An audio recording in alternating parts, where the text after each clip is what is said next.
What's up, guys? Mason the Brock Henderson here. So, through to the semis, job done. But, if I had to nitpick, which I do because it's what I do on this channel, not all that convincing. Not one of our better games of late. And I think a lot of that is down to kind of the personnel that was on the field. Not so much, I guess, the formation or I don't think there's much else to expect. I just think the people that he had out there today were, a couple of weak spots that have to improve if they want to continue to get picked. I will say it was kind of funny because the social media account put out the wrong lineup and then put out the corrected one. And the wrong lineup ended up being our Leeds lineup, basically, which when I saw that, I was like, really? We're going to go another 0-0 draw against lowly Sheffield. We're going to go without another striker again. Are you kidding me? So it was nice to see that that wasn't actually the plan. But yeah, so the newer lineup, though, not too bad. You had Zuma in the center, which not a big fan of. Emerson on the left of the three, not a big fan of that. And then Christensen on the right. So I wasn't a big fan of that part of it. I felt like, Christensen is best when he's in the middle. Zuma's his best when he's one of the flanking, and Emerson's just not a fullback or a center back. So I wasn't really sure what to expect from the back three. And then you had Chilwell on the left and Hudson-Odoi on the right. Not bad there, giving them some time, chance to show what they can do. And then Gilmore and Kovacic in the middle, which I was actually very happy to see Gilmore get a chance to play. Especially since Jorginho didn't play against Atletico in midweek. I really expected to see Jorginho in this game. So the fact that Gilmore got a chance to show what he could do, I was glad, because it kind of feels like Tuchel's just sort of got his people that he wants to use, and some of these players on the periphery like Emerson and like Gilmore, I just didn't really expect to see them unless we absolutely needed them. Like both Alonso and Chilwell were unavailable, or Jorginho, Conte were both unavailable, something like that. I didn't expect to see either of those two play again. So the fact that he is willing to sort of give some of these guys that are out of the team a chance to show what they can do, I think is good. It shows a good sign of a manager, because that is one thing I will criticize Lampard for, is there were a lot of moments where it felt like once the players were done for him, it never really felt like they had a chance to earn their place back. And that is kind of not a great way to run a club, because then you piss people off, and now all of a sudden you got players that don't want to play anymore, and then that feeds into the dressing room. So yeah, it's good to see that he's brought kind of a life to the dressing room. I didn't talk about it, but seeing Thiago Silva celebrating at the end of Atletico, it's something that a lot of people have been talking about, and it is such a good feeling to have when you have such a good togetherness in the group. And I think this is a part of the reason why, because he's willing to give some of these guys a chance to show what they can do. He doesn't just freeze them out. And then the front three, Pulisic, Mount, and Giroud. Not a bad front three, especially since Sheffield are not going to be a team that's going to get beaten behind. Werner's not really the best one for this game. So I like the fact that, he's giving Giroud a chance. And then Pulisic, he needs a chance to prove himself. Mount didn't play midweek, and he's, a good option to have in the attack. And on top of that, with the players you have out there, he is kind of the leader, I guess. He ended up with the captain's armband. And yeah, I mean, the way he plays, the amount of energy he puts in, I would definitely make him a captain for my team if, some of the older people who should be captain aren't available. He would definitely be my choice for captain as well. So overall, lineup was not too bad. Also, Kepa was in, which I don't mind him getting a chance to play in the FA Cup, because the FA Cup, we probably need to focus on winning because it's our one chance at a trophy. Not that we can't win the Champions League, but it's very unlikely. I mean, Bayern still look like they're going to be one of the best teams. PSG probably also up there as well. Now, they play each other, so that's good that one of them will be out, but I really don't see any other team really matching up to them right now. So I don't really see that as a possibility. It's an outside chance. So the FA Cup is kind of the one that we could really focus on winning. And obviously we've got Man City next, which is a little unfortunate. But yeah, Kepa is not a terrible keeper. I think he's definitely got a lot of weaknesses that he seems to have fixed some of them, which is good to see, because watching him for a majority of the time that he played last season and the little bit he's played this season, he doesn't seem to have fixed a lot of the mistakes that he has, but he has fixed some. So there has been some growth, which is good because I was worried he wasn't going to grow. I was worried he was just going to be stuck and being this terrible keeper. So I'm glad he's getting a chance to prove what he can do. But anyways, so as far as the lineup, as far as Tuchel is concerned and the decisions he made, I was pleased that he gave some guys a chance to play.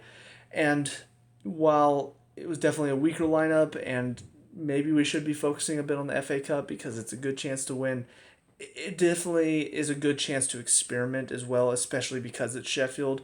When you have so much riding on making it in the top four and it's very close, it's harder to experiment in the Premier League right now. So this would be the chance when you're facing the bottom team in the Premier League in the FA Cup.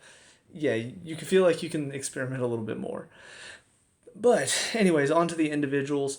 Now, I didn't get a chance to watch the entirety of the game. Like, it was kind of bits and pieces here and there. I was working today, so I had to watch it while I worked. So I wasn't giving 100% of my focus to it, but I did watch all of it. But I say that with the cautionary tale of there might be a couple things that I didn't notice, and so if I say, oh well, he didn't do anything today, or I saw every single time he did this happened. If there were a couple times where that wasn't the case, I missed it. So, but I saw enough of the game to know what my opinion of it was. So first of all, starting in defense, Kepa decent, made some good saves. Couple of moments still where he definitely is still getting caught on his heels, but for the most part, he seems a lot more energetic. He seems a lot more confident in his ability to come out and receive it or to make the stop. So it was good to see him seemingly growing in confidence. He had a really good game, I thought, back. I can't remember who we played now. I think it was Newcastle. But the first and only time I think that Tuchel's played him, I thought he played well.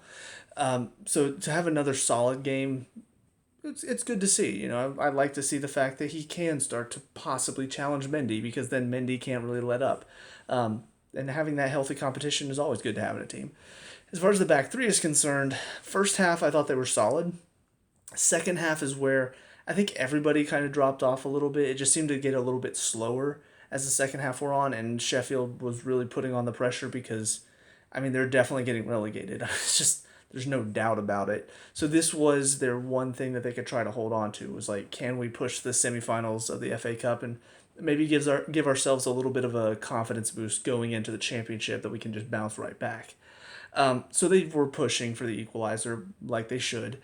And there were a couple times that I felt like our defense didn't really handle it well.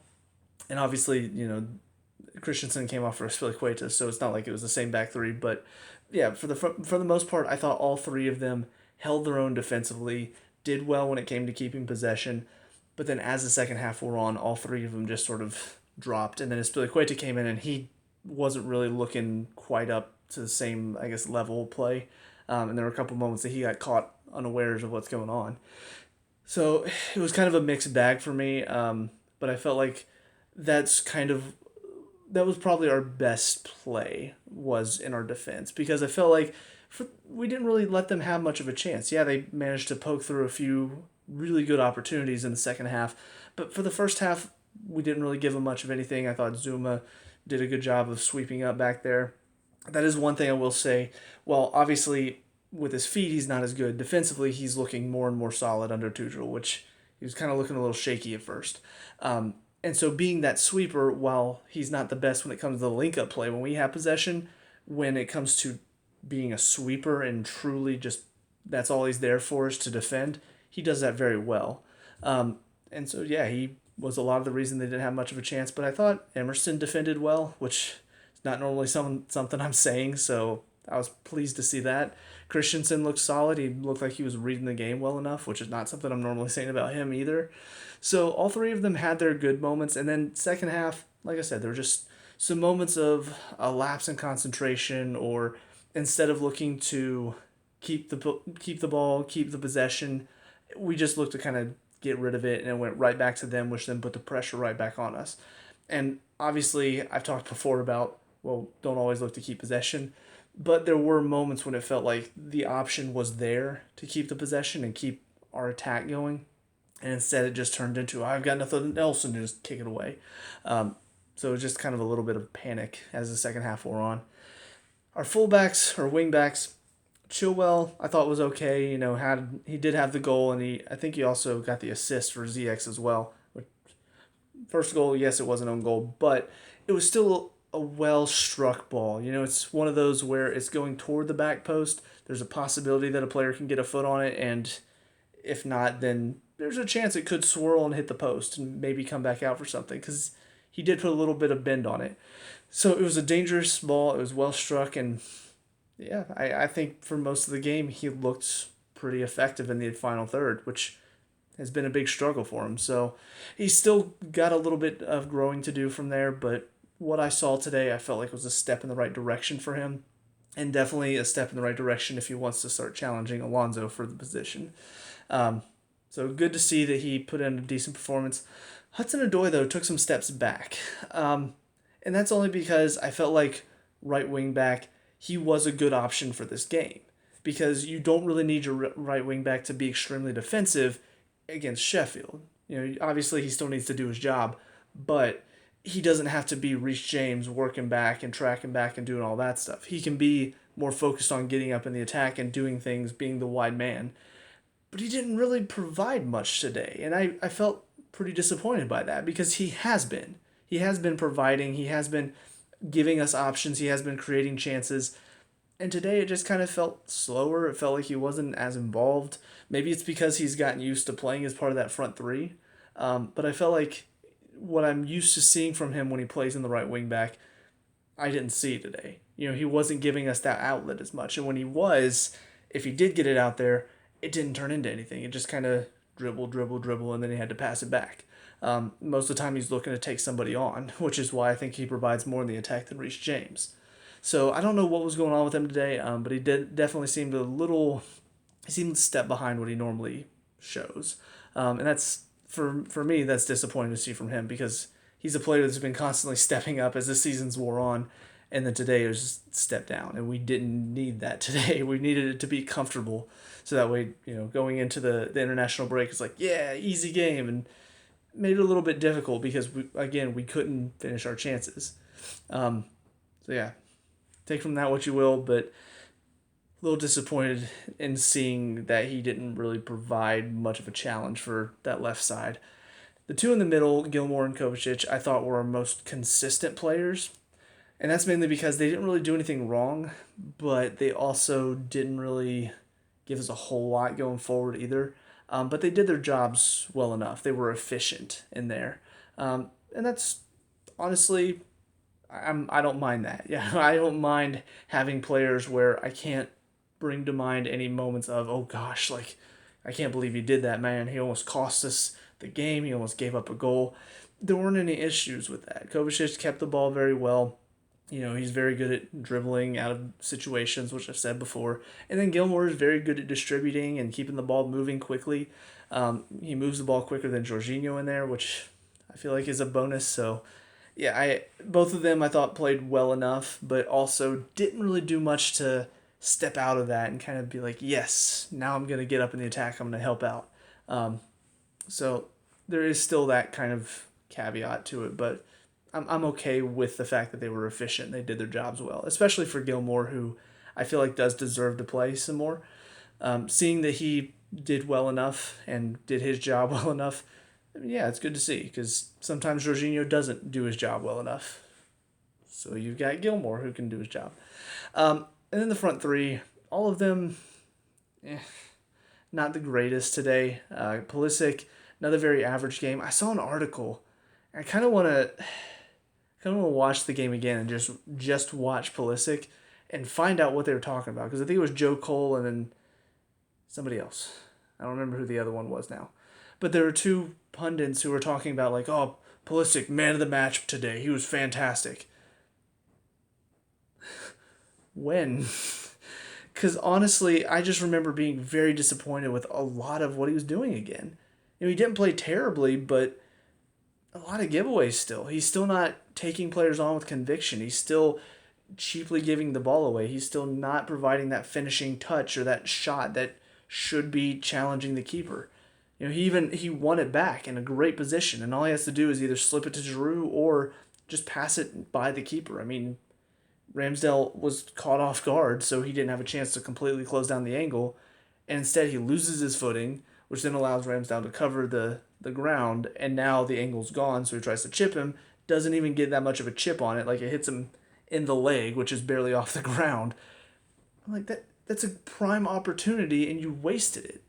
And then he did create one chance that Ramsdale had to make a good save on, little quick, in and out, inside, like in between two defenders, creates a great chance, shoots it, Ramsdale makes a great save. Instead of taking a touch, calming himself down, he then blasts it over the goal.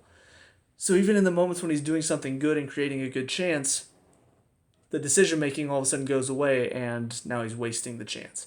So I don't know what they were watching that made them say he was fantastic and he was our best player and he was man of the match.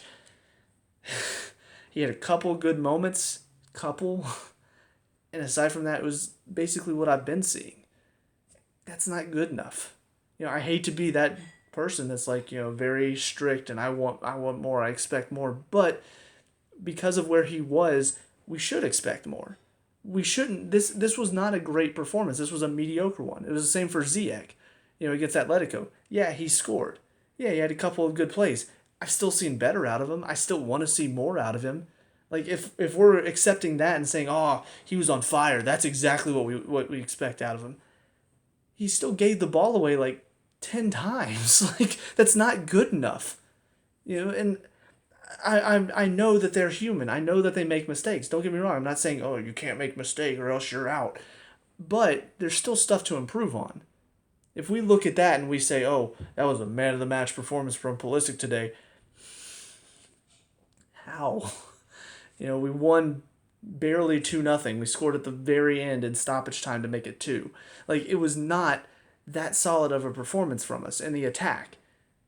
So I know I went on a little bit of a rant there, but I saw that article and I remember thinking, how was that a man of the match performance? He was just there. He still lost the ball way too much.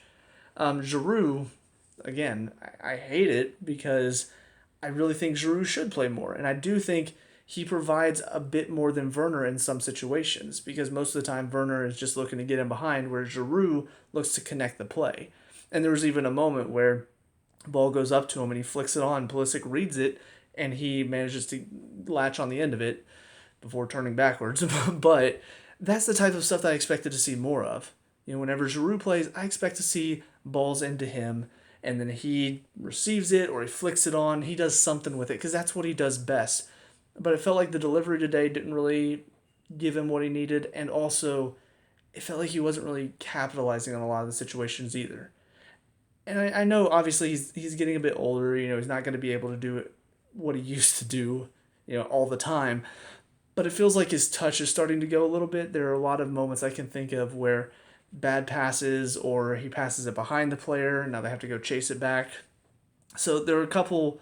It's starting to seep into his game a bit more. Those bad passes, those misplaced touches, they're happening a bit more frequently, and I feel like that's kind of contributing to his not a great run of form. He's scored a couple here and there when he's started or when he's played, but he's not doing it enough to really justify starting him consistently, which I think is why Werner is getting more starts right now. Because even if Werner's not scoring either, Werner's still assisting, which keeps him on the field, or at least he's setting up good plays.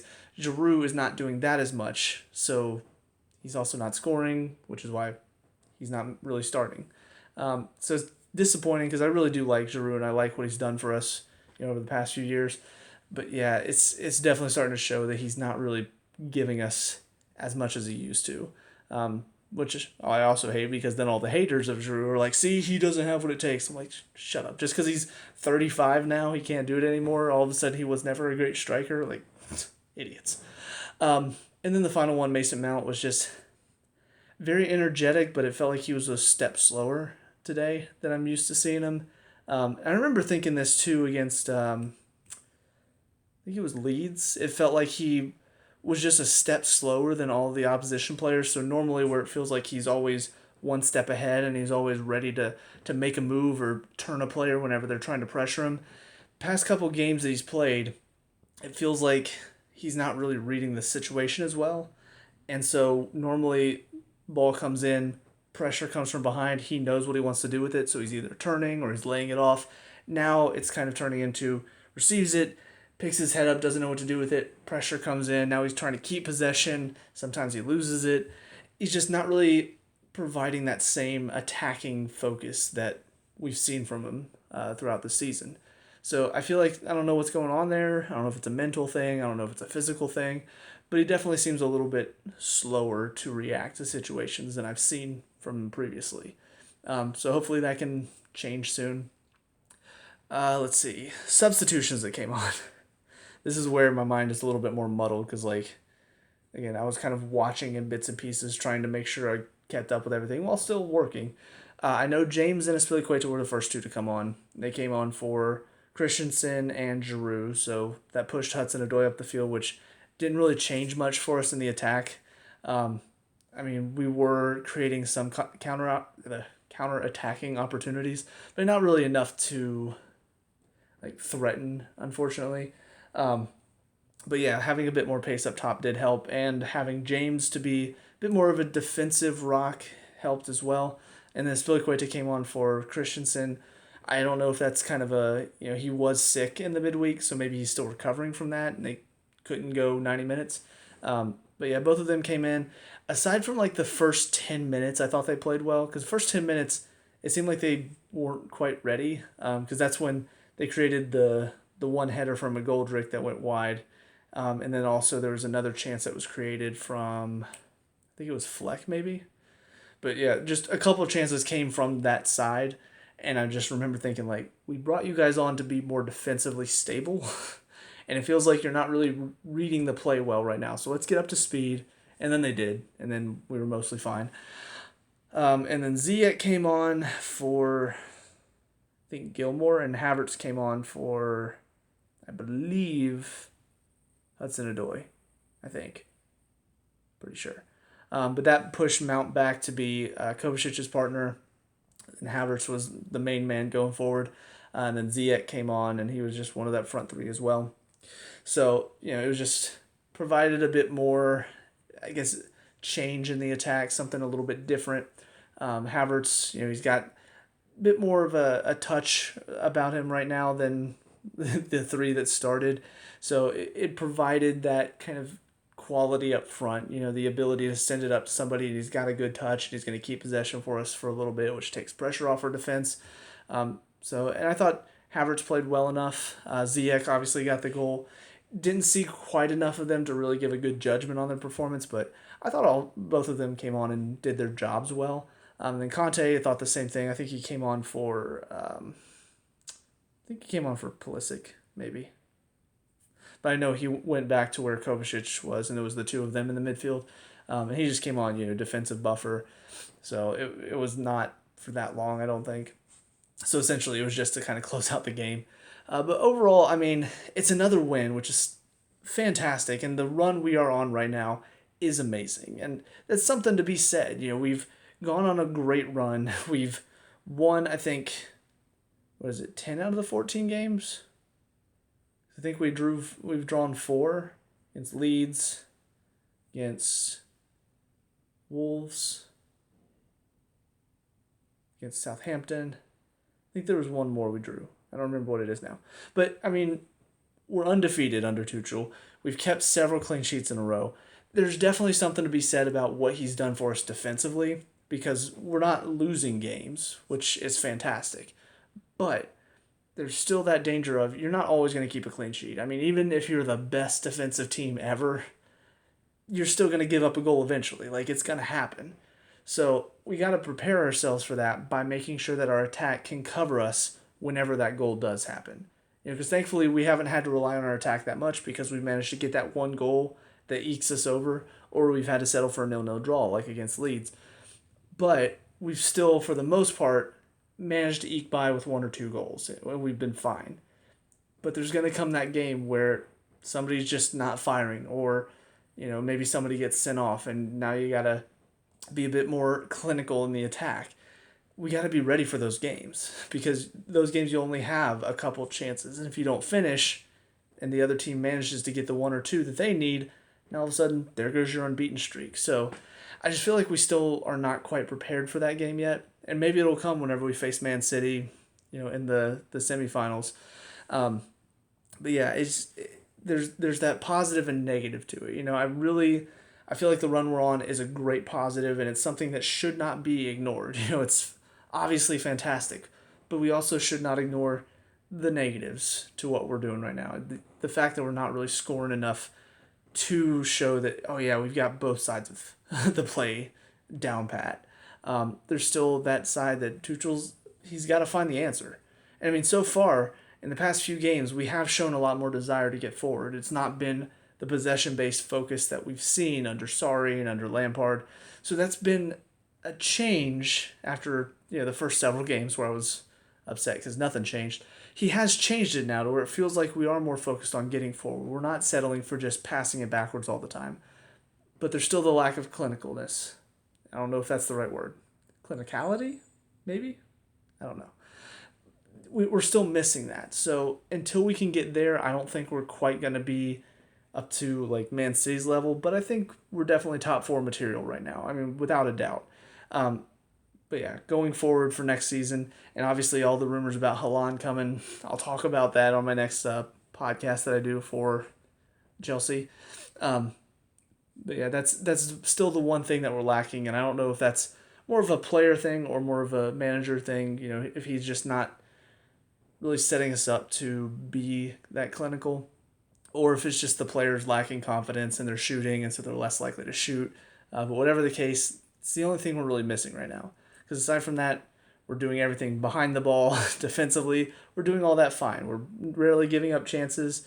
We are getting a little bit lucky when it comes to a couple of the chances that are being missed, but every team has that luck every now and then. We happen to be riding it right now, so let's hope we can keep doing it. But with all that being said, let me know what you guys think down in the comment section below. What were your thoughts on this game? Let me know. We can talk about and discuss all that good stuff.